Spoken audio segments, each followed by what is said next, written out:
ধনী ফ্যামিলির মা বাবার ঠিকানা হয় বৃদ্ধাশ্রমে।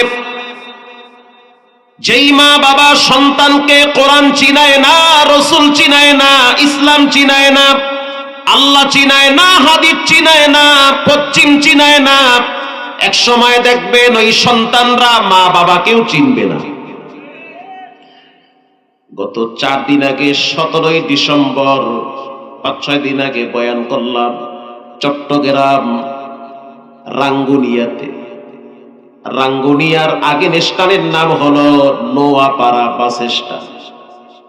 রাস্তার পাশে মসজিদ, নামাজের জন্য মসজিদে ঢুকলাম। বিশাল মসজিদ, অনেক বড় এরিয়া নিয়ে, ভিতরে 3-4 তলা কয়েকটা বিল্ডিং। মাগরিবের নামাজ পড়ার পরে যখন বের হইলাম, তাকায় দেখলাম গেটের সামনে লেখা আছে বয়স্কদের পুনর্বাসন। তার মানে এটা হলো বৃদ্ধাশ্রম, অবহেলিত মানুষের শেষ ঠিকানা। ঠিক না বে ঠিক? নামাজ শেষ করার পর যখন বের হইলাম, এক মুরব্বীকে দেখলাম হাতে তসবিহ, মুখে সুন্নতি দাড়ি, চুল দাড়ি সব পাইকা গেছে, ভুরুগুলা পেকে একেবারে ঝুলে পড়েছে। বের হওয়ার পরে মুসাফা করলাম, সালাম দিলাম, প্রশ্ন করলাম চাচা আপনার বাড়ি কি চট্টগ্রামে? এসে বলল হুজুর আমার বাড়ি ঢাকায়। ঢাকায় কোন জায়গায়? বলে আমার বাড়ি গুলশান 1-এ। উরি সুবহানাল্লাহ, গুলশানের মানুষ চট্টগ্রামে করে কি?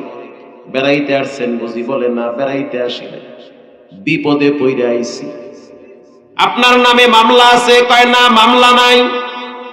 পুলিশকে আপনারে খুঁজে? বলে না, পুলিশ খুঁজে না। তাহলে আপনি কিসের বিপদে পড়ে এখানে আসছেন? বলে সন্তানের ঠেলায় পড়ে আইছি। সন্তান কয়টা? বলে সন্তান হলো একটা।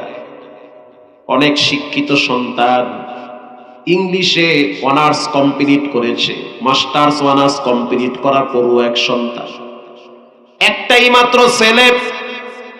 স্ত্রী কবরে চলে গেছে। আমি বললাম গুলশানের ভাড়াটিয়া না বাড়িওয়ালা আপনি?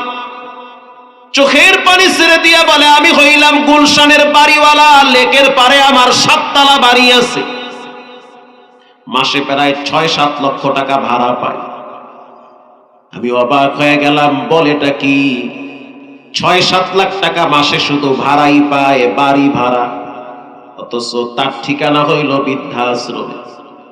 আমি তাকে প্রশ্ন করলাম সন্তান আপনারে কেন জ্বালায়? সে জবাব দিল ইদানিং দেখতেছি সন্তানটা রাত্রিবেলা চোখ লাল করে ঘরে এসে ফ্রিজ ভাঙে, আলমারি ভেঙ্গে ফেলে, মাঝে মাঝে আমার রুমে আইসা পা দিয়া লাথি মারে আর বলে বাবা টাকা দাও, বাবা খাবো। কি বোঝেন নাই? বাবা টাকা দাও, কি খামু? আমি কি আব্বা খামু কইলে তো আরো বেশি ভালো হইতো। শুধু তাই না, মাঝে মাঝে মেজাজ গরম করে আমাকে হুমকি দেয়, পুরা বাড়িটা আমার নামে লিখে দাও, টাকার বেশি প্রয়োজন। সন্তানের অত্যাচার থেকে বাঁচার জন্য চট্টগ্রাম রাঙ্গুনিয়ায় আসছি। আমি তার ডান হাতে চুমো দিয়েছি, বেচারায় আরো আবেগে আপ্লুত হয়ে গেছে। আমি বললাম ও চাচা, যদি আপনি আমার বাপ হইতেন তাহলে আমি আপনার পায়ের পাতায় চুমা দিতাম। যেহেতু আপনি আমার বাবার বয়সী মানুষ, এজন্য ইজ্জত করে সম্মান করে হাতে চুমো দিয়েছি। আমি তাকে আস্তে করে কানের কাছে মুখটা লাগায় বললাম সত্য করে বলবেন এটা হলো আল্লাহর ঘর, মসজিদ, আর আপনার দাড়ি চুল সব পেকে গিয়েছে, চামড়াও ঢিলা হয়ে গেছে। মিথ্যা বলার সুযোগ নাই, যা সত্য তাই বলবেন। যখন আপনার রক্ত গরম ছিল, যৌবন ছিল, টাকার গরম ছিল, তখন আপনার সন্তানটাকে সকালবেলা কোথায় পাঠিয়েছিলেন? বলল আমার সন্তানকে সকালবেলা ইংলিশ মিডিয়ামে পাঠিয়েছি। খুব ভালো কথা। এবার জানতে চাই সকালবেলা ফজরের নামাজটাকে আপনি পড়েছিলেন? বলে না, নামাজ বুঝতাম না। আচ্ছা গেল, যেই ছেলেটারে কোচিং এ প্রাইভেটে পাঠায় দিলেন ওই ছেলে কি পশ্চিম চীনে? বলে মাঝে মাঝে জুমার দিন আমার সাথে মসজিদে যায়, তবে পশ্চিম কোন দিকে খুঁজে পায় না। আমি আবার প্রশ্ন করলাম, ও চাচা রাগ করবেন না, সন্তান কি তার স্রষ্টাকে চিনে? বলেন সন্তানের স্রষ্টাকে? আরো জোরে বলেন। হয় নাই, আরো জোরে বলেন। চাচার চোখের পানি বেয়ে বেয়ে জামা ভিজতেছে। আমি আবার প্রশ্ন করলাম, সন্তান কি তার রাসূলকে চিনে? লা জবাব, কোনো উত্তর নাই। আবার বললাম, ও চাচা সন্তান কি কোরআন পড়তে পারে? কোনো উত্তর নাই, জবান বন্ধ হয়ে গেছে, চুপচাপ দাঁড়িয়ে আছে, অতীত নিয়ে মোতালা করতেছে। আবার বললাম, চাচা ঘাবড়ানোর কারণ নাই, আপনার সন্তানের জন্য আপনি কি মেসওয়াক কিনে দিয়েছেন, টুপি কিনে দিয়েছেন? বলে, ও ঈদের সময় দিছি, বাকি সারা বছর খবর নেই। আমি বললাম, চাচা সন্তানের হাতে নবীজির জীবনী কোনোদিন কিনে দিয়েছিলেন? বলে, না দেইনি। রবীন্দ্রনাথ? বলে, এটা তো অভাব নাই। পল্লীগীতি? বলে, অভাব নাই। তথাকথিত লেখকদের লেখা ইতিহাস এগুলা কি ঘরে আছে? বলে, অভাব নাই।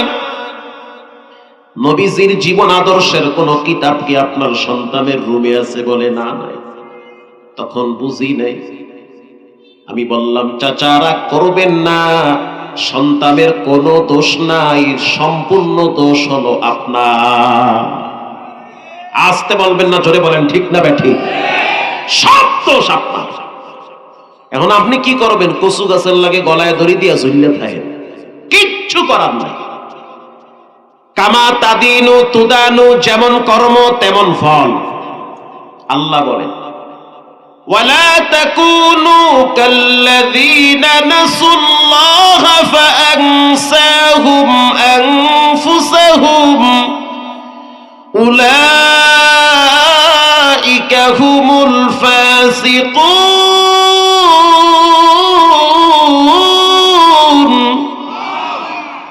আল্লাহ বলেন, যারা আমাকে ভুলে যায় তাদের মতো হইও না। আপনি তো তাদের মতো হইছেন, ঠিক না ঠিক? যারা আল্লাহকে ভুলে যায় আপনি তো তাদের মতো হইছেন।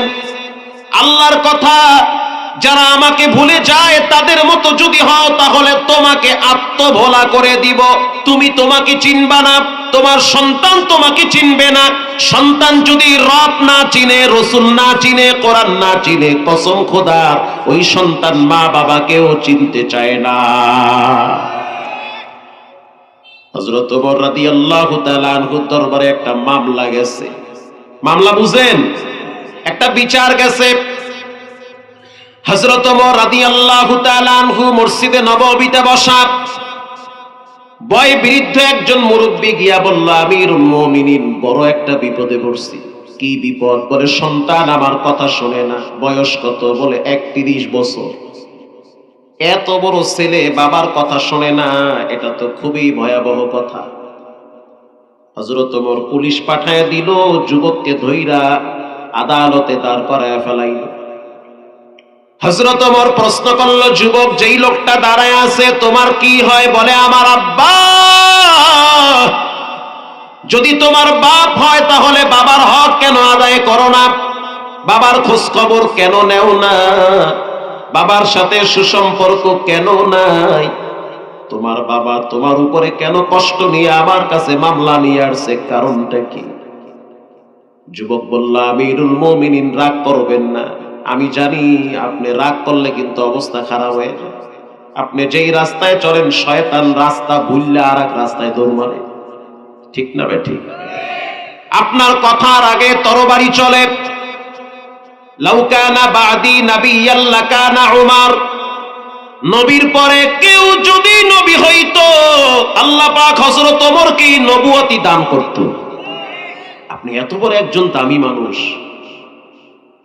আপনি ইনসাফের মূর্ত প্রতীক, আপনি ইনসাফ প্রতিষ্ঠা করেন, বেইনসাফিকে জবাই করেন। জুলুম নির্যাতন আপনার কাছ থেকে দূরে থাকে। আল্লাহু আকবার বলেন। আপনার শাসন আমলে রাত্রিবেলা হাইটা হাইটা মহল্লায় খোঁজ খবর নেন কার রাত দিন কেমন কাটে। আপনি এমন একজন শাসক, জনগণ আরামে ঘুমায়, আর আপনি রাস্তা দিয়ে হাঁটেন তাও আবার জুতা খুইলা, কারণ পায়ের আওয়াজে না জানি জনগণের ঘুম নষ্ট হয়। আপনি এমন একজন শাসক। ওমর রাদিয়াল্লাহু তাআলা আনহু বলল, বলো কি বলতে চাও? বলে, আমার আব্বা তো আপনার কাছে মামলা নিয়ে আসছে, জটিল মামলা আমার বিরুদ্ধে, কিন্তু আমি আপনার কাছ থেকে কয়েকটা বিষয় ক্লিয়ার জানতে চাই, ক্লিয়ারলি স্পষ্ট বুঝতে চাই। এক নম্বরে জানতে চাই, দুনিয়াতে বাপ আগে আসছে না ছেলে আগে আসছে?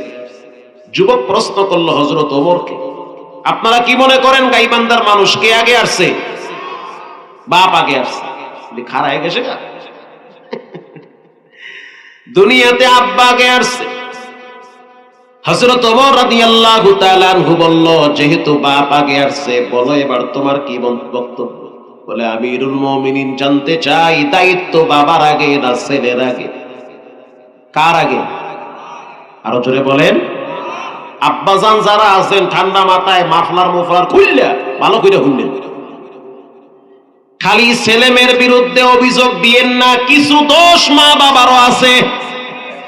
আছে। আমি তো আমার আব্বারে দেখতাম চিকন কঞ্চি নিয়ে ফজরের টাইমে মসজিদে বসে থাকতো। এরে কয় বাপ। একদিন যদি দেরি করে মসজিদে যাইতাম, শীতের দিন পাছার কাপড় টান কইরা তিনটা মারতো বিসমিল্লাহ ছাড়া। একদিন পিঠা মারলে 3 মাসেও ফজরের টাইমে চমকে উঠতাম। তো যেই বাপ সন্তানকে মসজিদ চিনায়, ফজর চিনায়, নামাজ চিনায়, ওই সন্তানের হাতে বাপ কোনোদিন লাঞ্ছিত হতে পারে না, পারে না। আর এই সমাজের বাপ বিড়ি খায়া ফালায়, পোলাইয়া ওই বিড়ি আবার টানে। পোলায় চিন্তা করে, এত মজার খাওন ডাব পাই, দেখি বাথরুমে গিয়েও খায়, তা টান্না দেখি কেমন লাগে। রাগ করতেছেন? রাগ করেন, আমি জোর কইরাই না। আমারে মোটামুটি বহুত পাম্পটি মেরে আছে। আলহামদুলিল্লাহ, আলহামদুলিল্লাহ বলেন। প্রিয় ভাইয়েরা আমার, হযরত ওমর রাদিয়াল্লাহু তাআলা আনহু বলল, বাবার দায়িত্ব 3টা। কয়টা? তামবিহুল গাফিলিন আছে। আলেম ভাইরা দেখে নিয়ে কইতে পারেন, কইতে কয় তামবিহুল গাফিলিন আছে, বুঝেন? ফকি আবুল্লাহ সামারকান্দি ঠেল্লা লেখছে। বাবার প্রথম দায়িত্ব সন্তানের জন্য ভালো একটা মা নির্ধারণ করা। ভালো মা পাবেন কোথায়? 3 বাচ্চার মায়ের নিয়ে হিজরত করবেন এই জায়গায়। ভালো মা পাবেন কোথায়? ভুটারিকার গার্ডেনের গোড়ায়। ভালো মা পাবেন কোথায়? মা বাবারে কষ্ট দিয়া লয়া হিজরত করবেন এই জায়গায়। হযরত ওমর বলেন, বাবার প্রথম দায়িত্ব ভালো একটা মা নির্ধারণ করা। মা যদি নেককার হয়, আল্লাহওয়ালা হয়, কোরআন পড়নেওয়ালা হয়, ওই পেটের বাচ্চা ঐশীর মতো বেশ্যা হতে পারে না। আল্লাহওয়ালা হয়। যেই মা সন্তান পেটে নিয়ে কোরআন পড়ে, যেই মা সন্তান পেটে নিয়ে দুরূদ শরীফ পড়ে, ও মা বোনেরা শুনে নেন, বর্তমান স্বাস্থ্যবিদরা বলে, চিকিৎসাবিদরা বলে, মা পেটে বাচ্চা নিয়ে যা করে ওটার প্রভাব বাচ্চার উপরে পড়ে। আসতে বলবেন না, জোরে বলেন। মায়ে যদি বেশি হাসে, বাচ্চাও বেশি হাসে। মায়ে যদি চুরি করে, বাচ্চাও বড় হওয়ার পরে আরেকজনের ব্যাং লইয়া দৌড় মারে। মা যদি পেটে বাচ্চা নিয়ে সারাদিন কিরণমালার, স্টার জলসা, জি বাংলার সিরিয়াল পাল্টায়, ওই বাচ্চা দুনিয়াতে আসার পর 24 ঘন্টা আনলিমিটেড ফেসবুক, এরপরে কি বলে ওই যে পাবজি, ফ্রি ফায়ার, টিকটক আর কার্টুন নিয়ে মোটামুটি মাতাল থাকে। ওরে যতই বয়ান দেন, কার্টুন ছাড়বে না, মইরা যাবো তাও কার্টুন ছাড়বে না। এই জন্য মাগো মা সাবধান, দরওয়াজার সামনে লেখা দেন, আমার বাচ্চার সামনে বড় মোবাইল চালানো যাবে না। বড় মোবাইল যখন ছিল না তখন তো মরেন নাই। আমার বাসায় 144 জারি করা, বড় মোবাইল চালানো নিষেধ। আমার বাচ্চার সামনে যদি বড় মোবাইল ধরেন, আশা করি সে ফিক্কা মারবে, কারণ তারে ভয় দেখাইছি, এটা হাতে নিবা অজ্ঞান হয়ে যাবা। একদিন ধরছে, এমন সিস্টেম করে রাখছি, জিন শুরু হয়ে গেছে। আপু এটা জিন, ঠিকটা বে ঠিক। এজন্য সাবধান। 9 বছর 12 বছর 13 বছরের মেয়ে, সেও দেখি 70 বছরের মুরব্বির লাগে দৌড় মারে। এটা হইল মোবাইলের বরকত। এজন্য সাবধান। বর্তমান টিকটক নামের গজবে অনেক মা বোনদের জীবন ধ্বংস করে ফেলাইছে। ওই বাড়ির ছাদে উঠছে টিকটক করতে, নাচবে। তো ছাদে ওইটা চিন্তা করলো এরম নাচলে হইবে না, তো কি করা লাগবে? কারেন্টের তার ধইরা ড্যান্স দাও। কারেন্টের তার ধইরা যখন কোমর ঢুলানতেছে, কারেন্ট চিন্তা করে তুই যাও কই চান্দু, খপ কইরা ধইরা ফেলাইছে। চিৎকার মারছে, আমারে বাঁচাও। কারেন্ট কয় ইন্নালিল্লাহ পড়ার সুযোগ দিব না, জায়গায় শেষ। ঠিক না বে ঠিক? রেল লাইনে দাঁড়াইয়া টিকটক বানাইতেছে, সবাইরে দেখাইবে মুইয়া খান কিছু হয়ে গেছে। তো টিকটক বানাইতে গিয়া এমন কায়দায় ভিডিও করতে আছে, ইনজিল আইসা বলে সালাম আলাইকুম। ঠিক না বে ঠিক? মিথ্যা না সত্য।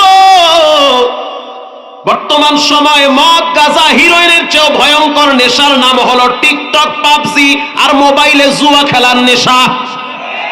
ওইটা আরো মারাত্মক।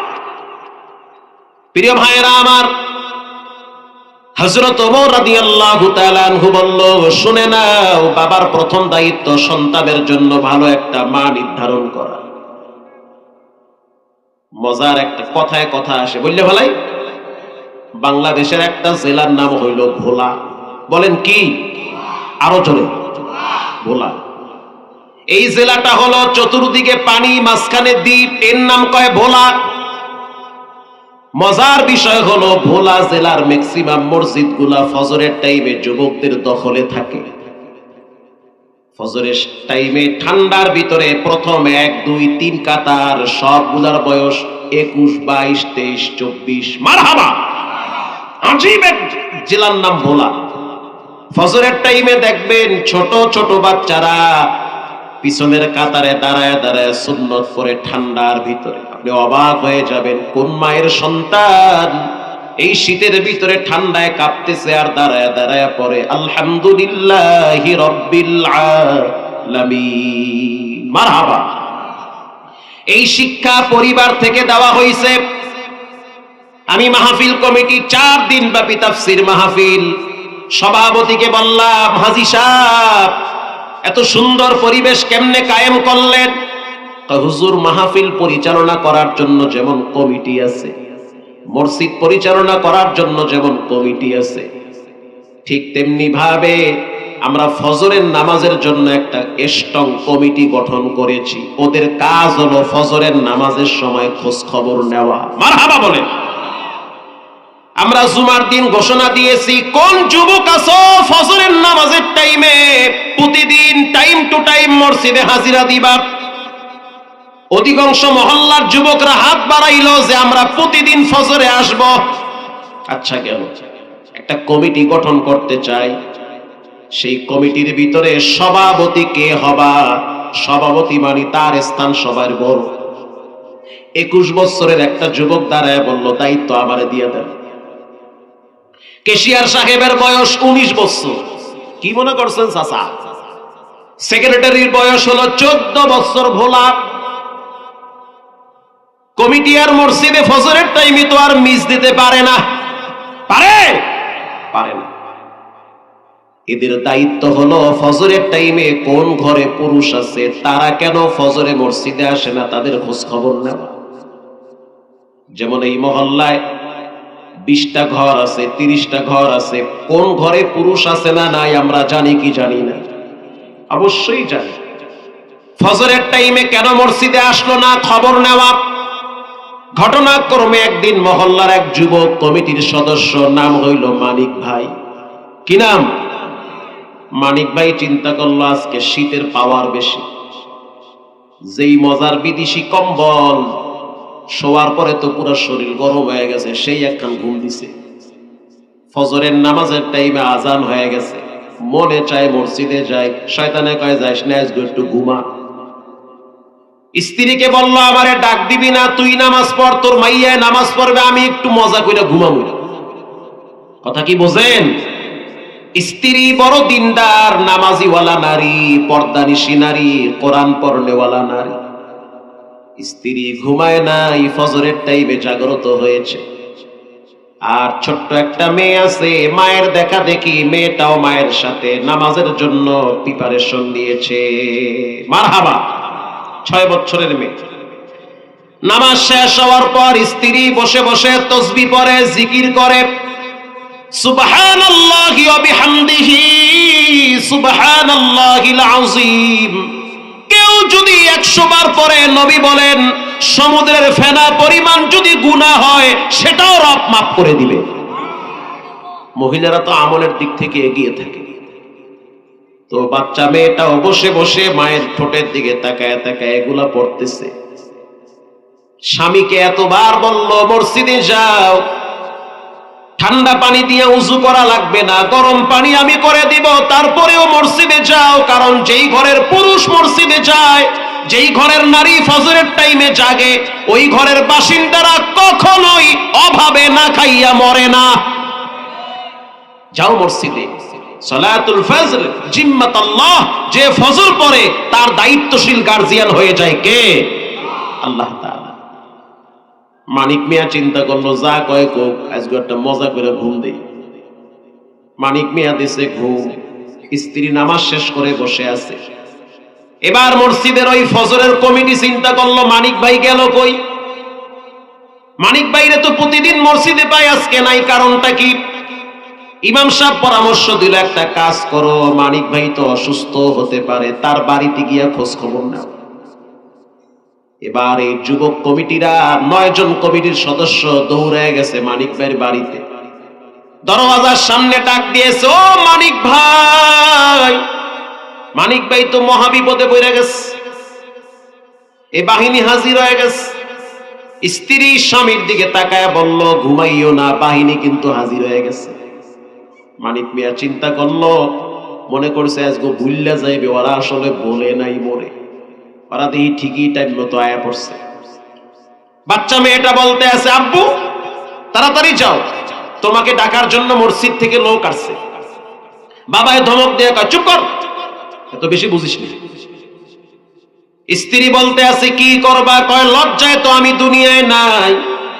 পিছনের দরজা খুইলাছে, দৌড় মারমু, পিছনে তো নদী, পালাবার রাস্তা নাই। জামু কই? এই চেহারা নিয়ে সামনে গেলে তো ইজ্জতের গোড়ায়ও পানি থাকবে না, ঠিক না বেঠিক? মানিক মিয়া ঘুমায়, আর মানিক মিয়ার বন্ধুরা মানিক মিয়ারে খোঁজার জন্য তার বাড়িতে গেছে। এটা মানিক মিয়ার জন্য লজ্জা না? এটা তো ভয়ঙ্কর লজ্জা। মানিক মিয়া বাচ্চা মেয়েটারে বলতে আছে, আম্মু একটা কাজ করো, বিপদ থেকে আমারে বাঁচাও। বাচ্চা বলতে আছে, আব্বু বলেন কি করব? গিয়া বলো আব্বু ঘরে নাই। বাচ্চা গিয়া বলতে আছে, হুজুর হুজুর, আব্বু বলছে আব্বু ঘরে নাই। বাচ্চারা কখনোই মিথ্যা বলে না। মিথ্যা শিক্ষা দেয় কারা? বলে মা আর বাবা।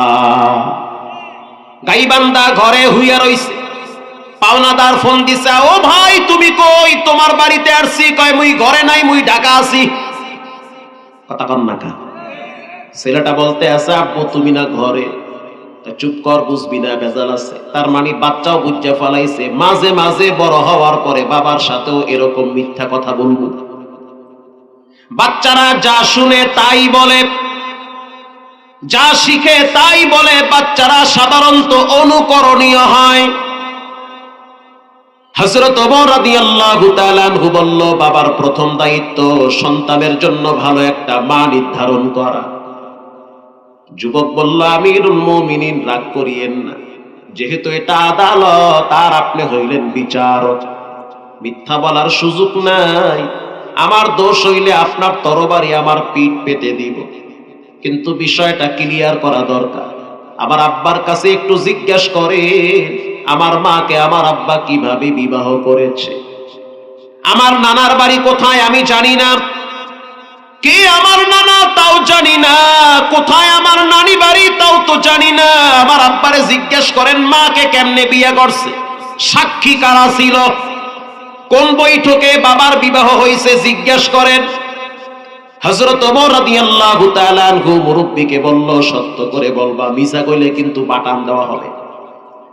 মুরব্বী বলল, আমিরুল মুমিনিন, আপনার সামনে শয়তানও তো মিথ্যা বলার সুযোগ পায় না, আমি কেমনে বলি? এবার বলো, তোমার বিবাহ কোথায় কেমনে হইছে? এই যুবকের মাকে কোথা থেকে কেমনে বিবাহ করলা? মুরব্বী দীর্ঘ নিঃশ্বাস ছেড়ে চোখের পানি ছেড়ে দিয়া বলে, আমিরুল মুমিনিন, মাপ চাই। যৌবনকালে একটা আকাম করছি, বুড়াকালে এটার ফলাফল পাওয়া লাগে। কি আকাম করলা? বলে, আমি এক রাখালের বউরে ভাগায় নিয়ে আসছি। আজীব কথা। হযরত ওমরের চোখ লাল হয়ে গেছে। হযরত ওমর রাদিয়াল্লাহু তাআলা আনহু বলল, বাবার 2 নম্বরের দায়িত্ব সন্তানের জন্য ভালো একটা নাম রাখা। ও সন্তানের বাপ, তোমার এই সন্তানটার নাম কি তুমি বলো? মুরব্বী বলল, আমার সন্তানের নাম রাখছি জৌর। যুবক বলতে আছে, আমিরুল মুমিনিন, আমার নাম 2টা, বাপ রাখছে জৌল, মা রাখছে হাফেল। হাফেল মানে ধ্বংস হয়ে যাওয়া। হযরত ওমর চিন্তায় পড়ে গেছে, আমি কোন যন্ত্রণায় পড়ছি। বাবার 3 নম্বরের দায়িত্ব সন্তানের জন্য কোরআন শিক্ষা দেওয়া। কষ্ট হয় আপনাদের? এই 3 দায়িত্ব বাবার। এজন্য হাদিসের কিতাবে আসছে, ও সন্তানের বাপ, তোমার সন্তানটার জন্য ভালো একটা নাম রাখবা, কারণ বিচারের ময়দানটা হবে বড় কঠিন। সূর্য মাথার নিকটে চলে আসবে, সন্তানও বাবাকে পরিচয় দিবে না। সেই দিনটা হবে এতটাই লম্বা, কানা মিকদারুহু 50,000 সানা, 50,000 বছর লম্বা হবে। কেমনে দাঁড়ায় থাকবা? উলঙ্গ অবস্থায় থাকা লাগবে, একটা পায়ের তালুর উপরে। আপন বলতে কেউ নাই, আপন হবে একজন। চিৎকার মেরে বলেন, তিনি হলেন কে? সেই দিন কিছু বাবারা সন্তানের কারণে আল্লাহর কাছে মুক্তি পাবে। যেমন হাসরের ময়দানে রব্বুল আলামিন বলবেন, আবু বকর ফিল জান্নাহ, আবু বকর যাও, তুমি জান্নাতে যাও। কয়েক হাজার আবু বকর দাঁড়ায় বলবে, মালিক, আমরা জান্নাতে যাই। আল্লাহ বলবে, সাবধান, এই আবু বকর হইল ওয়াকালু লিসাহিবিহি লা তাহজান, আমার বন্ধু মুহাম্মদুর রাসূলুল্লাহ সাল্লাল্লাহু আলাইহি ওয়াসাল্লামের হিজরতের সাথী। নবীর পরে যার মর্যাদা সবচেয়ে বেশি, সিদ্দিকে আকবর আবু বকর যাবে জান্নাতে। তোমাদের ঘোষণা হয় নাই? আল্লাহু আকবার বলেন। তারা চোখের পানি ছেড়ে কাঁদবে আর বলবে, মালিক, আমরা তো জানি তোমার একটা নাম হইল রহিম, তুমি চাইলে অসংখ্য গুনাহগারকেও মাফ করে দিতে পারো। আজ আমাদের মতো আবু বকরের কি উপায়? দয়া করে আজকে বাঁচায়া দেন, মাফ করে দেন, ক্ষমার রাস্তাটা খুলে দেন। আচ্ছা, তোমার নাম আবু বকর কে রাখছে? বলে, আমার আব্বা। ডাকো তোমার বাবারে। বাপরে যখন সামনে দাঁড় করায় দেওয়া হবে, উয়ুনুল হিকায়াতে আসছে, ইবনুল জাওজি রাহিমাহুল্লাহ লেখেন, আল্লাহ বলবে, ও সন্তানের বাপ, এই সন্তান কার? বলে, আমার। কি নাম? বলে, আবু বকর। কে রাখছে? বলে, আমি রাখছি। কেন রাখলা? বলে, নবীর বন্ধু আবু বকরের নামের সাথে মিলায় রাখছি। আল্লাহ বলল, যেহেতু আমার হাবিবকে এত ভালোবাসো, আবু বকর নামের উসিলায় যাও, তোমার সন্তান আর তুমি দুইজনকেই মাফ করে দিলা। কাদেরে কুদরত দারি বরকামান, আনতা রব্বি আনতা হাসবি, জুল জালাল তুহি কাদের, জলিলুল্লাহ জাহাদার, বহর হালে তুহি মেরা নিগাহদার। নামে নামে জমে টানে, নামে নামে কখনো জমে টানে। নাম রাখছে সোহাগ। আর এক চোরাই চুরি কইরা ধরা খাইছে, মামলা হয়েছে 3টা, পলায় গেছে ইন্ডিয়া। ওই সোহাগে সোহাগ এমন ভাবে টানছে যে চুরি করে নাই, হেরে ধরে জেলে দিয়েছে। কথা কন না কা? নামে নামে জমে টানে, হয় কি হয় না? হাকিমুল উম্মাত থানবীর কিতাবে পড়েছি, 80 বছরের এক মুরব্বী আল্লাহর কাছে দোয়া করে, আল্লাহ, তুমি তো জানো আমার কোনো সন্তান নাই, আমার মনটা চায় আমার একটা পুত্র সন্তান দিবে। আমার স্ত্রী বৃদ্ধা হয়ে গেছে, আমি জানি তুমি এটা চাইলে পারো। এই দুর্বল অসুস্থ বৃদ্ধা নারীর গর্ভেও সন্তান দেওয়ার ক্ষমতা রাখেন কে? আল্লাহর সিদ্ধান্ত হয়ে গেছে, আল্লাহ তার একটা সন্তান দিছে। এলাকার মানুষ বলে, চাচা বুড়া বয়স তো কাম গড়াই হেলাইছে, মাশাআল্লাহ, নাম রাখছেন কি? চাচায় বলে, নাম রাখবো 7 দিনের দিন, এখন না। প্রতিদিন মানুষ জিগায়, চার দোকানে গিয়ে জিগায়, চাচা 80 বছর বয়স, চাচির বয়স কত? কয় 70। এই বয়সে মাশাআল্লাহ ভাঙ্গা ঘরেও তো রব্বুল আলামিন বৃষ্টির ফোঁটা দিয়া বরকত বাড়াইতে পারে। গোবরের ভিতরেও পদ্মা ফুল ফুটাইতে পারেন কে? আপনার সন্তানের নাম কি? কয় এমন একটা নাম রাখবো যেই নাম পুরো দেশে কারো নাই। কিছুদিন পরে মানুষ বলল, চাচা কি নাম রাখছেন? কয় নাম রাখছি আর পাইস না। এটা আনকমন নাম, আনসিজনের ফল, নামও রাখছি আনকমন। কিছুদিন পর বাচ্চা বড় হয়ে গেল, বয়স হইল 7 বছর, নিয়ে গেছে মাদ্রাসায়। মাদ্রাসায় নেওয়ার পর বলল, হাফেজ সাহেব আমার সন্তানকে হাফেজ বানাবো। উস্তাদ বলল, মুরব্বি সন্তানের নাম কি বলেন, লেখা লাগবে। মুরব্বি বলল, সন্তানের নাম হইল আর পাইস না। হুজুর বারবার চায়, কয় চাচা আমি বুঝি ভুল শুনছি, আবার কম। না আর পাইস না। কয় নামের ভিতরে আমি ফিডা ফিডির আওয়াজ পাইতেছি, এই নাম পাল্টা, নাম কিন্তু ভালো না। মুরব্বি বলল, বাবাজি মানুষের বাড়ি খান, বোঝেন কোন ছাতা, যা বলি তাই লেখে। প্রিন্সিপাল সাহেব বলল, হুজুর এর লাগে কথা বাড়াইয়েন না, যা কয় তাই লেখেন। লেখছে আর পাইস না। কিছুদিন পর আর পাইস না হারায় গেছে। আমি বলি নাই, থানবী রাহিমাহুল্লাহ বলেছেন, আর পাইস না আছে না, হারায় গেছে, হারায় গেছে। পুরা মহল্লায় খুঁজতে আছে আর চিৎকার মারতে আছে, আর পাইস না। খুঁজতে খুঁজতে নদীর কিনারায় গেছে। নদীর কিনারায় যাওয়ার পরে জোরে একটা চিৎকার মারছে, আর পাইস না। এক বেচারায় ঠাডা ভাঙ্গা রোদের মধ্যে জাল নিয়ে নদীতে জাল মারে, 3 ঘন্টা জাল মারে, একটা মাছও পায় না। আপনাকে কাছাকাছি নদী আছে না নাই? আমার বাড়ি সেই সাগরের পারে কুয়াকাটা। গ্রামের বাড়িতে গেলে মাঝে মাঝে জাল নিয়ে নামি, মাছ এত চালাক, ওরে বাবা রে বাবা, জাল মারি এক জায়গায়, মাছ ওই পারে গিয়া হুজুর আমরা এই জায়গায়। এরকম মাছ আছে না নাই? 2-3 ঘন্টা যদি জাল মারেন, রোদের পাওয়ার, এদিকে মিন্নাত, মিন্নাত মানে কষ্ট। স্ত্রী যদি আপনারে ফোন দিয়া বলে তাড়াতাড়ি মাছ নিয়ে আসো, মরিচ বাইটা বইসা আছি, দেরি করো কেন, কোন মেজাজটা কেমন লাগে। ইন দি মিন টাইমে হঠাৎ একজন পিছনে ডাক দিয়েছে, আর পাস না। যখনই বলল আর পাস না, জালওয়ালার মেজাজ গরম হয়ে গেছে। এই চাচার লইকে বুঝি আমি মাছ পাই না, এই রোদের ভিতরে আমারে অভিশাপ দেয়। জালমাল ফালাইয়া লইছে একটা বাঁশের লাঠি, এই লাঠি নিয়ে চাচার কাছে আইসা কোনো কথা নাই, ডাইরেক্ট বাটান শুরু করেছে। দুপুরের টাইমে হাফেজ সাহেব খানা খাওয়ার জন্য নদীর পার দিয়া যাইতেছে, আর বলল, জালওয়ালা সাবধান, বাবার বয়সী মানুষ, গায়ে হাত দিস না। জালওয়ালা বলতে আছে, হুজুর আপনার সম্মান করি, ভালোবাসি, মহব্বত করি। দেখেন এই মুরব্বী কামটা করলো কি, 3 ঘন্টা জাল মারি একটা মাছও পাই না, আবার কয় আর পাইস না। হুজুর বলল, চাচা কি কইলাম, আর হইল কি? কইছি না যে এই নামের ভিতরে কিন্তু ফিডা ফিডির আওয়াজ আছে। আলেমদের কথা যদি না শোনা হয়, আলেমদের কথা মতো যদি না চলা হয়, কোরআন হাদিস যদি ভালো না লাগে, এখানে সেখানে ফিডা খাওয়া লাগে। আসতে বলবেন না, জোরে বলেন। এই ফিডা হইছে দুনিয়ার স্যাম্পল ফিডা, আসল ফিডা রসগোল্লা তো কবরে আছে। প্রিয় ভাইয়েরা আমার, হযরত ওমর রাদিয়াল্লাহু তাআলা আনহু বলল, বাবার 3 নম্বরের দায়িত্ব হলো সন্তানের জন্য কোরআন শিক্ষা দেওয়া। আল্লাহু আকবার বলেন।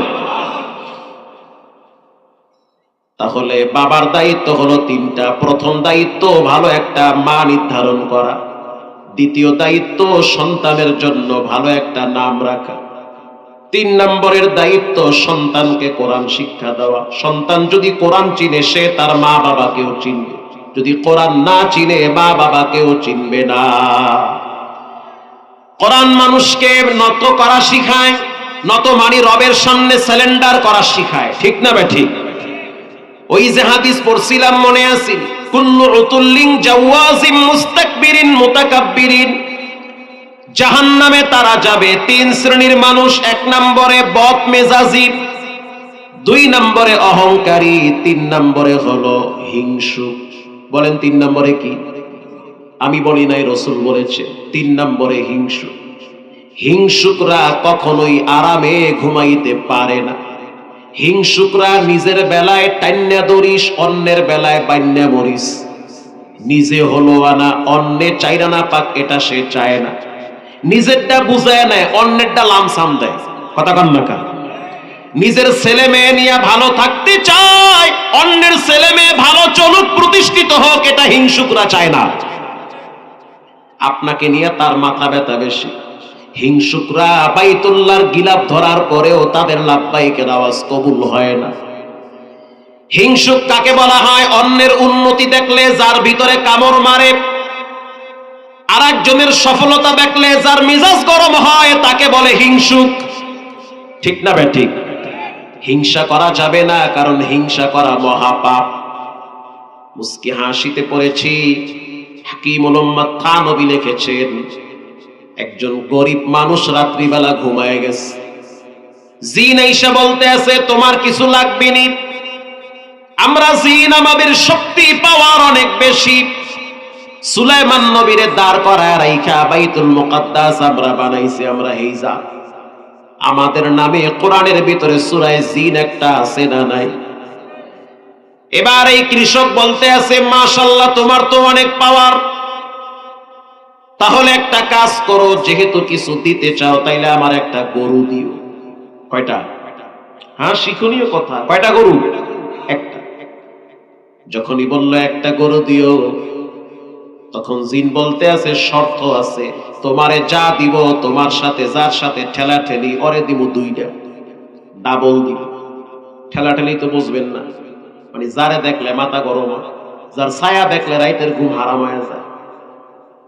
তোমাকে যা দিব তাকে ডাবল দিব, তুমি কি রাজি? কই একটু রাজি না, আমার দরকারই নেই কিছু, আমারে যা দেবা ওরে ডাবল দেবা। মানে ওরে ডাবল দেবা কা? আরে তোমারে মাগনা দেব, দূর মাগনার গুল্লি মারি, ওর কথা কইলা কা?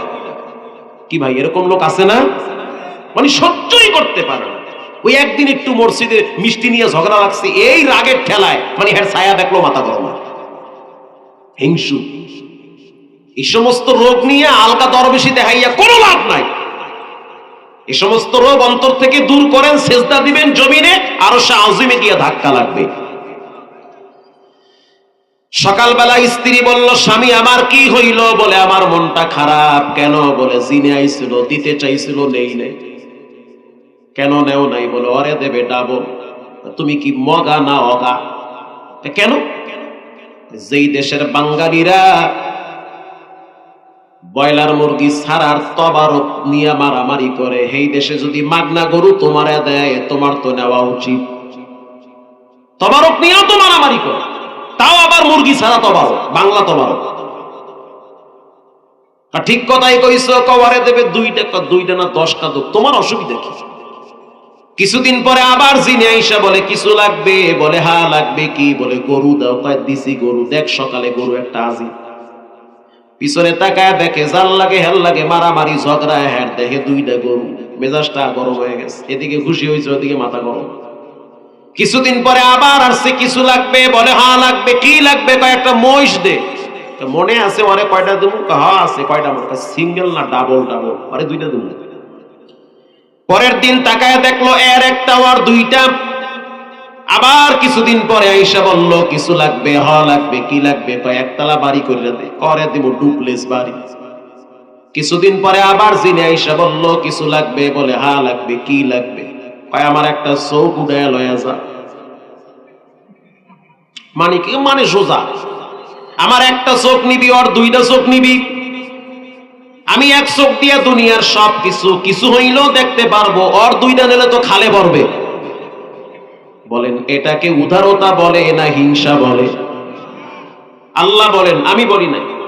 ইয়াউমা লা ইয়ানফাউ মালুন ওয়ালা বানুন ইল্লা মান আতাল্লাহ আল্লাহ বিকলবিন সালিম। রব্বুল আলামিন বলেন, যার অন্তরটা রোগ মুক্ত। রোগ মানে হিংসা। রোগ মানে কি? যার অন্তরে অহংকার নাই, কোনো হিংসা নাই, কোনো বিদ্বেষ নাই, এমন ফ্রেশ দিলওয়ালারে ডাইকা ডাইকা জান্নাতের মেহমান বানাইবেন কে? প্রিয় ভাইরা আমার, মানুষের অন্তর শক্ত হয় 6 কারণে।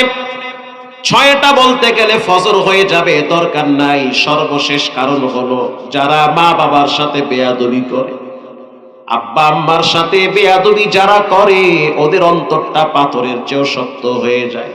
শক্ত বানায় দেয় কে? মা বাবার সাথে বেয়াদবি করা মানে মা বাবার অভিশাপ নেওয়া। এই দুনিয়ার ভিতরে 2 জন মানুষের দোয়া আপনার জীবনে সবচেয়ে বেশি প্রয়োজন। একজন হলো মা, আর একজন হলো বাবা। এই 2 জনের দোয়া ছাড়া বিকল্প কোন রাস্তায় আপনি শান্তি আর সফলতা খুঁজে পাবেন না। বিখ্যাত ইমাম আহমদ ইবনে হাম্বল রাহমাতুল্লাহি আলাইহি, তিনি এক আল্লাহর ওলির জানাজার ভিতরে গিয়েছিল। ওই আল্লাহর ওলি হইল মহিলা আল্লাহর ওলি, তার সন্তান সেও আল্লাহর ওলি। ইমাম আহমদ ইবনে হাম্বল সন্তানকে ডেকে বলল, সন্তান, এতদিন তোমার মা জীবিত ছিল, তোমার মাথার উপরে একটা ছায়া ছিল। আজ তোমার মা কবরে গেছে, দোয়ার দরওয়াজা বন্ধ হয়ে গেছে। কেউ তোমার জন্য নিঃস্বার্থভাবে দোয়া করবে না। দোয়া একজন বেশি করত, তিনি হলো তোমার মা।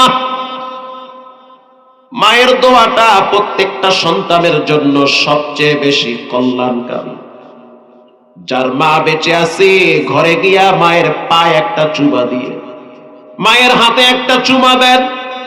তাও যদি না পারেন, মায়ের কপালে একটা চুমা দেন, মাথায় হাতটা বুলায় দেন। কারণ রাসূল বলেছেন, ক্বালা হুমা জান্নাতুকা ওয়া নারুকা।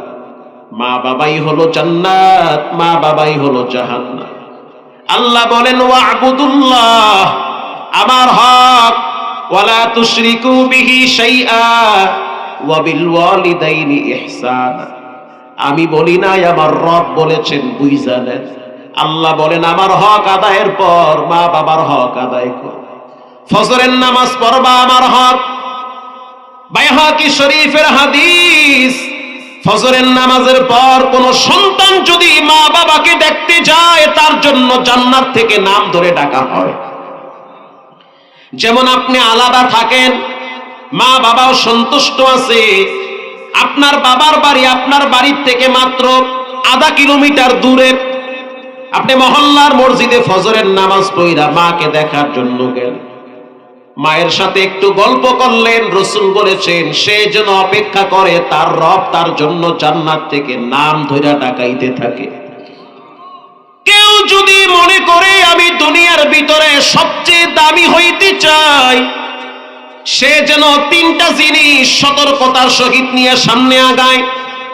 1 নম্বরে আল্লাযীনা আমানু ওয়া কানু ইয়াত্তাকুন, ঈমান আর তাকওয়া অর্জন করে। 3 নম্বরে সে যেন মা বাবার সাথে সেবা করে। আল্লাহু আকবার বলেন। এবার মুসলিম শরীফের একটা হাদিস শুনাই। ও মা বাবা ভক্ত সন্তান, এই পৃথিবীতে কোনো মানুষ বড় হতে পারে নাই মা বাবার দোয়া ছাড়া। পৃথিবীতে প্রত্যেকটা মানুষ সফলতার জন্য যে কোনো স্তরে যাক না কেন, তার মা বাবার দোয়ার সবচেয়ে বেশি প্রয়োজন। পৃথিবীতে অধিকাংশ নবীরা মা বাবার দোয়া নিয়া নিয়া সামনে আগাইছে। মুসা আলাইহিস সালামকে যখন তক্তার ভিতরে ভাসায় দেওয়া হয়, তক্তার ভিতরে মিশর নদীতে ভাসায় দেওয়া হয়, তার মা চোখের পানি ছেড়ে কান্দে আর কয়, আল্লাহ, আমার সন্তানটাকে নিরাপদ রাখো। মায়ের দোয়ার ফসল মুসা আলাইহিস সালামকে আল্লাহ তাআলা ফেরাউনের ঘরে নিরাপদে রাখছে। ঈসা আলাইহিস সালামের আম্মা জান মারিয়াম আলাইহিস সালাতু ওয়াস সালাম রবের কাছে দোয়া করেছে, রব্বুল আলামিন, আপনি আমার সন্তানটারে বাইতুল মুকাদ্দাসের ইমাম বানায় দেন। আল্লাহু আকবার বলেন। বর্তমান কাবার ইমাম, 2 জন ইমাম সবচেয়ে জনপ্রিয় ইমাম। একজন হলো শেখ আব্দুর রহমান সুদাইস, আমি গত রমজানে উমরায় গিয়া শুনলাম আজব এক কাহিনী। তিনি বর্তমান শ্রেষ্ঠ ইমাম কাবা।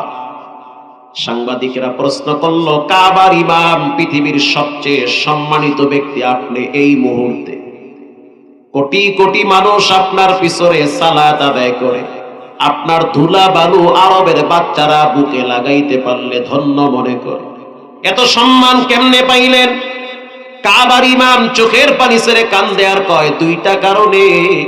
একটা হলো মায়ের দোয়া, আর একটা হলো কোরআনের বরকত। ইয়াসিদ দুসারি কাবার ইমাম, অল্প বয়সী ইমাম, যার তেলাওয়াত শুনলে মনে হইতেছে ঘুমন্ত বাচ্চারা রবের দরবারে সিজদায় লুটিয়ে পড়ে। এত চমৎকার কণ্ঠ কাবার ইমাম ইয়াসিদ দুসারি। সাংবাদিকরা প্রশ্ন করলো, ইয়াসিদ দুসারি, রমজান মাসে যখন তারাবি শেষ হয়ে যায়, আমাদের দেশের হাফেজ সাহেবদেরকে খুচরা কিছু হাদিয়া দিয়া বিদায়, কিন্তু কাবার ইমামদের জন্য ল্যান্ড পূজার গাড়ি, দামি দামি গাড়ির চাবি নিয়ে দাঁড়ায় থাকে আরবের ধনাঢ্য ফ্যামিলির মানুষগুলা। অসংখ্য গাড়ির চাবি নিয়ে দাঁড়ায় থাকে, যেই গাড়িটা পছন্দ হয় আপনাকে হাদিয়া দেওয়া হবে। এত সম্মানিত কেমনে হইলেন? ইয়াসিদ দুসারি কাবার ইমাম জবাব দেয়, এটা আমার ক্রেডিট না, এটা হলো আমার মায়ের দোয়া। আমি যখন ছোট ছিলাম একবার গর্তের ভিতরে পড়ে গিয়েছিলাম।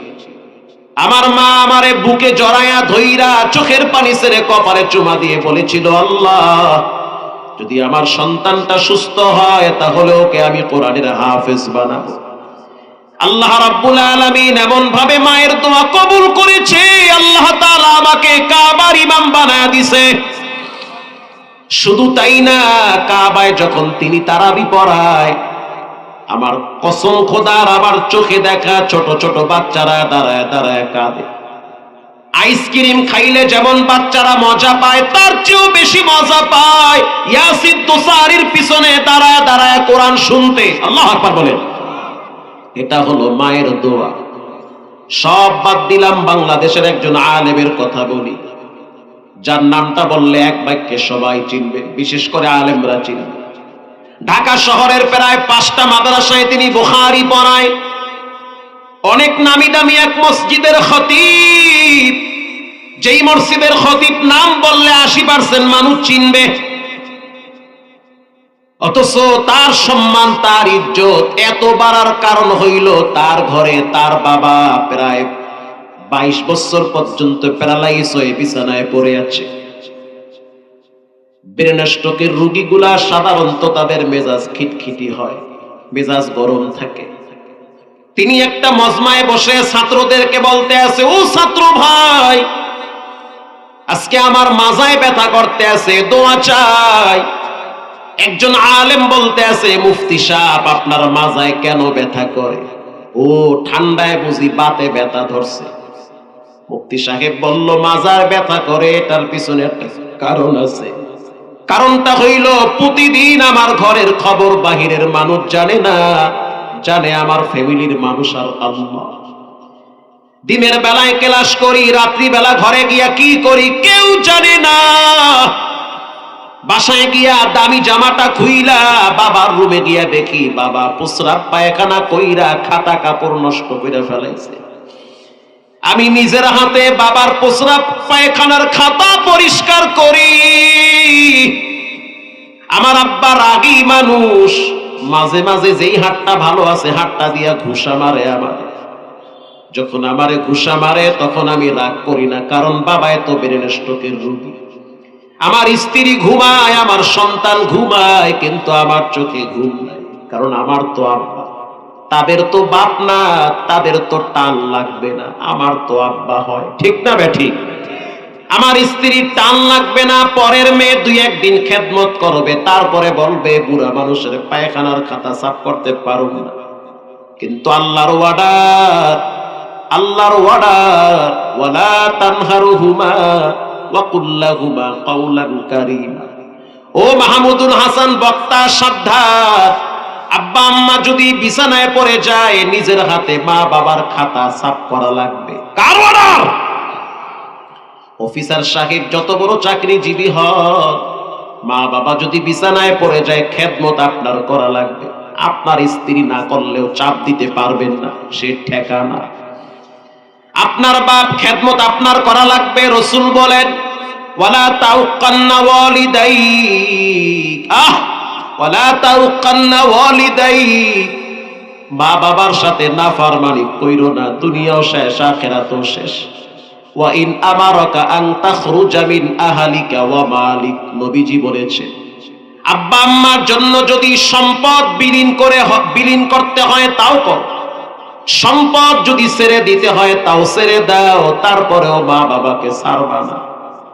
পরিবার যদি ছাড়তে হয়, বাবারে নিয়ে প্রয়োজনে দূরে গিয়া ভাঙ্গা ঘরে ভাড়া থাকো, তারপরও বাবাকে ছাড়া যাবে না। স্ত্রী আর সন্তান যদি বলে তোমার মা অসুস্থ, বিছানায় হাগে, বিছানায় মুতে, তোমার মায়ের শরীর থেকে গন্ধ আসে, শরীরের ভিতরে পোকা, হয় তোমার মাকে নিয়ে রাখো, তা না হলে আমাদেরকে ছেড়ে দাও। রাস্তা দুইটা, সন্তানের মহব্বত, বিবির মহব্বত। নবীজি বলেন খবরদার খবরদার, মাকে ছাড়বা না, মাকে ছাড়বা না। প্রয়োজনে পরিবার, সন্তান, আপনজন যদি চলে যায় চলে যাক, তারপরেও মায়ের কদম ছাড়বা না। আল্লাহু আকবার বলেন। মুফতি সাহেব বলল আমার মাজায় ব্যথা পাওয়ার কারণ হইল আমি ঘরে গেলাম পরিষ্কার করি। ঘটনাক্রমে একদিন ফজরের টাইমে আমার বাবারে আমি গোসল করাইলাম গরম পানি দিয়ে, নিজেই গরম পানি করি। একদিন আর 2 দিন না, প্রায় 22 বছর পর্যন্ত প্রতিদিনের কাজ হলো আমার এটা। তোমরা আমাকে বাহিরে দেখো আতর লাগায় ঘুরি, বাহিরে দেখো আমার সুন্দর চেহারা, বাহিরে দেখো আমার জুতাগুলা চকচক করে, তোমরা আমাকে বাহিরে দেখো আমার জামাটা ইস্তারি করা, কিন্তু আমার ঘরের খবর তো জানো না। রাত্রিবেলা প্রতিদিনের ডিউটি, নিজের হাতে বাবার প্রস্রাব পায়খানার খাতা নিজেই সাফ করি। কয়েকদিন সাফ করার পর এখন আর গন্ধ লাগে না। আল্লাহু আকবার বলে। এখন আর কষ্টও লাগে না, বরং ভালোই লাগে। প্রতিদিন আমি আমার আব্বারে ফজরের টাইমে কেবলার দিকে ফিরায় বসায় রাখি। ঘটনাক্রমে একদিন বাবারে ধরতে গিয়া বাবায় ব্যথা পাইছে। বাবায় যখন ব্যথা পাইলো, বাবায় তখন পাটা দিয়ে আমার মাজার ভিতরে এমন জোরে একটা লাথি মারছি, লাথি মারার সাথে সাথে আমি ওয়ালের সাথে বাড়ি খাইছি। যারা প্যারালাইসিসের রোগী, এক পা যাদের অচল হয়ে যায়, আর এক পায়ে কিন্তু শক্তি বেশি থাকে, ওই শক্তিওয়ালা পাটা দিয়া বাবায় আমার মাজায় মারছে লাথি। আমি ওয়ালের সাথে বাড়ি খাওয়ার পর আমি তখন আমার আব্বার পায়ের ভিতরে চুমা খাইয়া বললাম আব্বা আরো একটা লাথি দেন। আপনার পায়ের লাথি আমার জন্য নেয়ামত, এটা আমার জন্য কষ্ট না, কারণ আমার বাবা আমার লাথি মেরেছে। একটা সময় এমন ছিল আপনি আমার পায়ে তো শত শতবার চুমা খেয়েছে। যার ঘরে ছোট বাচ্চা আছে, বাবায় বাচ্চার পায়ে চুমা খায়, ভালোবাসা। বাবায় বাচ্চার মাথায় চুমা দেয়, এটা হলো সন্তানের প্রতি ভালোবাসা। বাবা সন্তানের শরীরের ঘ্রাণ পাইলে সারাদিনের কষ্ট ভুলে যায়। পৃথিবীর মানুষ, ওই সন্তান যখন আস্তে আস্তে বড় হয়, বাপ তখন আস্তে আস্তে দুর্বল হয়ে যায়। আল্লাহ বলেন ও দুনিয়ার মানুষ, ওই বাবার সাথে সাবধানে কথা বলবা, মাথায় ঝাঁকি দিবা না। নবীর দরবারে এক সাহাবী এসে বলল হুজুর আইয়ুল আমালি আহাব্বু ইলাল্লাহ, আল্লাহর কাছে সবচেয়ে কয়টা আমল প্রিয়? নবীজি বলল 3টা আমল প্রিয়। 1 নম্বরে আসসালাতু আলা ওয়াক্তিহা, টাইম মতো নামাজ আদায় করা। 2 নম্বরে সুম্মা বিররুল ওয়ালিদাইন, আল্লাহু আকবার বলেন। 2 নম্বরে হলো মা বাবার সাথে সৎ ব্যবহার করা। এই যে সাবার সিএমবি আছে, ওখানে সাধারণত সেনাবাহিনীরা থাকে, বাহিরেও বাসা ভাড়া নিয়ে থাকে, ভিতরেও বাসা ভাড়া নিয়ে থাকে। ক্যান্টনমেন্ট এলাকা, একজন ব্রিগেডিয়ার জেনারেল, তার বাসায় গেছি, দাওয়াত দিছে, অনেক ভালোবাসে। ভিতরে যাওয়ার পর সে আমাকে বলল হুজুর আমার ঘরের ভিতরে একটা জান্নাত আছে। আমি অবাক হয়ে গেলাম, এই জান্নাতটা আবার কোথায়? ভিতরে ঢুকতে ঢুকতে 5-6টা রুম, একেবারে কোনার রুমে নিয়ে গেল। ওনার রুমে ঢোকার পরে আমি কইলাম কোথায় জান্নাত? সে বলল হুজুর ওই খাটটার ভিতরে আমার জান্নাত শুয়ে আছে। আমি খাটের দিকে তাকাইয়া দেখলাম তার মা ঘুমিয়ে আছে, বৃদ্ধা মা। আল্লাহু আকবার বলেন। হুজুর আমার নিজের হাতে আমি আমার মায়ের প্রস্রাব পায়খানার খাতা পরিষ্কার করি, কারণ সে আমার মা। আমি আমার মায়ের খেদমত যত করি বাহিরে তত আমার প্রবেশন বাড়ে, সম্পদও বাড়ে, ইজ্জতও বাড়ে, সম্মানও বাড়ে। আল্লাহু আকবার বলেন। এই জন্য দুনিয়ার মানুষ শুনে নাও, যদি জীবনে কোনোদিন হজ করতে চাও তাহলে মায়ের খেদমত করো। হাকিমুল উম্মত বলেন যারা মায়ের খেদমত বেশি করে তাদের জন্য 5টা ফলাফল। 1 নম্বরে মৃত্যুর আগে রব তাকে একবার হলেও বাইতুল্লাহ কবুল করবে। এটার প্রমাণ আমি নিজে পাইছি। 2018 সালে হজের সফরে দেখলাম কেরানীগঞ্জের একজন রিকশাওয়ালা বাইতুল্লাহর চতুর্দিকে এহরামের কাপড় পরে পরে লাব্বাইকের আওয়াজ দেয়। বিশ্বাস তো করবেন না, না হইল 30 জন আলেম তারে দেখছে। শুধু তাই না, সম্ভবত মাওলানা হাফিজুর রহমান কুয়াকাটা সেও দেখছি। রিকশাওয়ালা বাইতুল্লাহর চতুর্দিকে লাব্বাইকের আওয়াজ দেয়। এটা কেমনে হয়? ও রিকশাওয়ালা কেমনে আসছেন? রিকশাওয়ালা জবাব দেয় এটা হলো আমার মায়ের দোয়ার ফল। আমি গরিব মানুষ, আমার বাড়ি হলো রংপুর এলাকায়, ওই আদিত মারি একেবারে শেষ সীমানায়, বর্ডারের পাশে।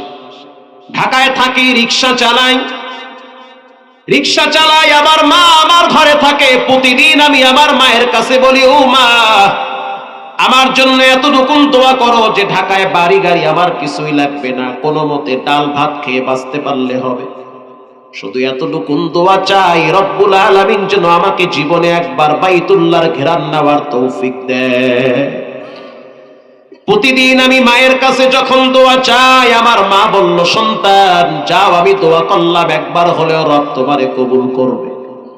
আল্লাহ রাব্বুল আলামিন 18 সালে বাইতুল্লাহ এসে লাব্বাইকের আওয়াজ দেওয়ার সুযোগ দিয়েছে। এটা কেমনে সম্ভব? আপনার তো টাকা নাই। সে জবাব দিল আমি দুর্বল, কিন্তু আমার রব মোটেও দুর্বল না। হুজুর আমি রিকশা চালাই হাউজিং এর ভিতরে, আমার কাজ হইছে ঢাকার হাউজিং গুলার ভিতরে আমি রিকশা চালাই। হাউজিং এর ভিতরে প্রাইভেট কার ঢুকে না। আমি দুপুরের টাইমে গেটের সামনে দাঁড়াইয়া আছি। কোন ঘাটের পানি কই যায় কেউ জানে না, জানেন কে?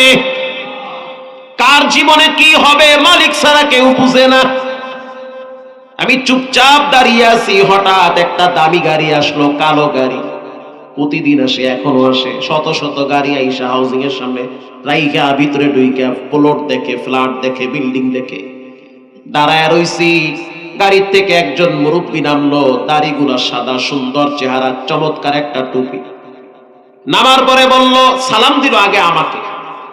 যখনই সালাম দিল, কোটিপতিওয়ালা রিকশাওয়ালার সালাম দেয়, বুঝতে পারছি তার ভিতরে বিনয়ী আছে। ঠিক না বেঠিক? আমি একজন রিকশাওয়ালা, কিন্তু আমার একজন কোটিপতিওয়ালা সালাম দেয়, বুঝতে হবে তার ভিতরে নবীর প্রেম আছে, আল্লাহর ভালোবাসা আছে। হুজুর যখন আমারে সালাম দিল বিশাল ভালো লাগছে। আমি তখন বললাম স্যার আপনি কোথায় যাবেন? বলে আমি হাউজিং এর শেষ মাথায় যাব, একটা প্লট নিব। আমি বললাম স্যার কোনো টেনশন নাই, আমার রিকশায় উঠেন, যদিও পানি তারপরও আমি ঠেইলা আপনারে নিয়ে যাব, গাড়ি ওখানে রাখে। এরপরে সে আমার রিকশায় ওঠার আগে বারবার বলল, রিকশাওয়ালা টাকা লাগবে কত, ভাড়াটা আগে নির্ধারণ করে দাও। আমি বললাম স্যার আপনার যা মনে চায় দিয়ে। তো তখন সে বলল যদি আমি না দেই। তখন আমি বললাম স্যার আপনি যদি না দেন তাতেও আফসোস নাই, আপনার এক সালামে আমার দিল ঠান্ডা হয়ে গেছে। আল্লাহু আকবার বলেন।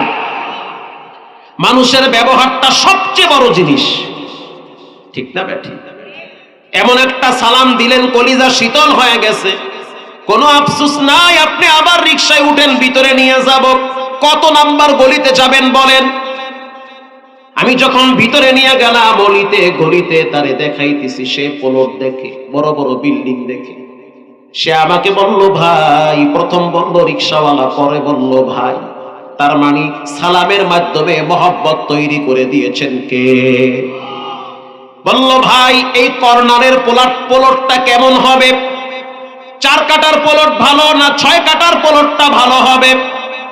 আমি বললাম স্যার আমি তো মূর্খ মানুষ, গরিব মানুষ, রিক্সা চালায় খাই, রিক্সা চালাই, কত কিছু বুঝি না, তবে আমার ক্ষুদ্র জ্ঞানে মনে হয় কর্নারের প্লটটা ভালো হবে। ইন দি মিন টাইমে জোহরের আযান। কার জীবনে কি হয় পৃথিবীর কেউ জানে না, জানেন কে? যারা এখানে বসা আছেন, এখান থেকে কে ডিসি হবে, কে এসপি হবে, কে মুফতি হবে, কে মুহাদ্দিস হবে, কে অফিসার হবে, কে কোটি টাকার মালিক হবে, এখন তো কেউ জানে না, জানেন কে? হয়ে যাবে কেউ না কেউ। আজান হওয়ার পরে আমি বললাম স্যার চলেন দুইজনে একসাথে ওই কোনায় একটা ভাঙ্গা টিমের মসজিদ আছে, দুইজনে নামাজ পড়ি। জামাত কয়টায়? বলে জামাত হলো 1:15। 1:15-তে ঢাকার মসজিদ গুলায় বেশিরভাগ নামাজ হয় শীতের দিনে। তো দুইজনে নামাজের জন্য ভিতরে ঢুকলাম, নামাজ আদায় করলাম, স্যার বের হয়ে গেল, আমি বসে আছি। বসে থাকার পর আমি দুরূদ শরীফ পড়লাম কয়েকবার। যার যার ব্যক্তিগত কিছু আমল আছে না নাই, মন চাইতেছে পড়তেছি। দুরূদ শরীফ পড়ার পর আমি বের হয়ে গেলাম। বের হওয়ার পর আমি দেখলাম স্যার বাহিরে দাঁড়াইয়ে আছে। আমার একটা অভ্যাস, আমার পকেটে সব সময় একটা আতর থাকে। নামাজটা পরে বের হওয়ার পর আমি আতরের মুখখাটা খুইলা নিজে একটু লাগাইলাম, আর বাকি অল্প একটু স্যারের হাতে লাগাইয়া দিলাম।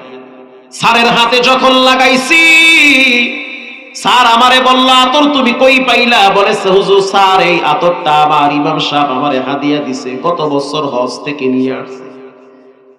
এই আতরটারে বড় যত্ন করে রাখি, বাইতুল্লাহর আতর, বড় চমৎকার আতর। আতর তো মক্কা থেকে আসছে, দামি আতর।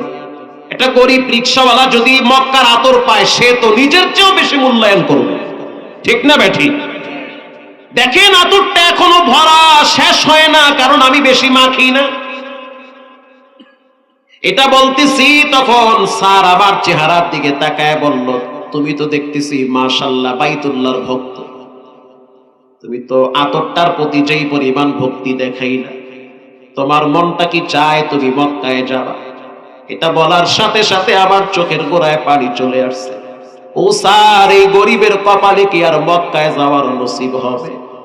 স্যার আমারে বলল কে গরিব কে ধনী বিষয়টা এমন না, তকদিরের বিষয়টা হলো বড় বিষয়। এটা বলার পর আমি স্যারকে বললাম স্যার রিকশায় উঠেন, চলেন আপনাকে আবার গন্তব্যে পৌঁছায় দেই।